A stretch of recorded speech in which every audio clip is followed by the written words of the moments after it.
Godt. I den her video der vil jeg demonstrere den sidste og tredje metode til løsning af to ligninger med to ubekendte.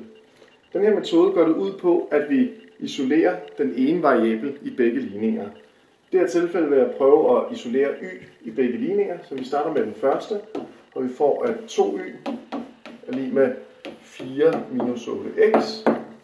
Og vi kan se, at vi skal dividere igennem med 2 nu, så vi får, at y er lige med 2 minus 4x.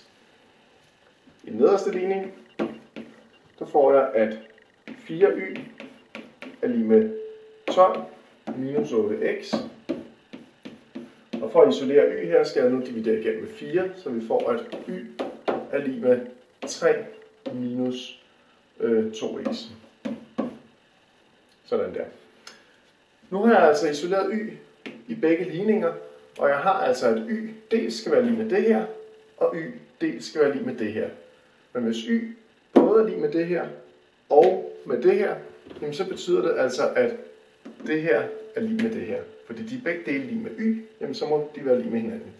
Så det vil altså sige, at jeg kan sætte de to ligninger lige med hinanden nu, og lægge mærke til, at det kan jeg kun gøre, når der står præcis det samme på begge sider af lighedstegnet.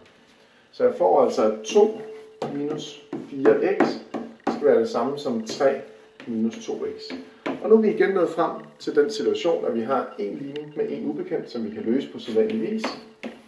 Så vi samler x'erne på den ene side af lighedstegnet, og vi får altså, at herovre på venstre side står der 4x minus 4x plus 2x. På højre side af lighedstegnet står der 3 minus 2. Og så regner vi. Herovre kommer der til at være minus 2x, og her kommer der til at være 1 tilbage. Og så dividerer vi igennem med minus 2, så vi får, at x skal være lige med minus en halv. Nu skal vi igen finde vores y-værdier. Der kan vi jo tage en af de to ligninger heroppe, hvor vi allerede har isoleret y.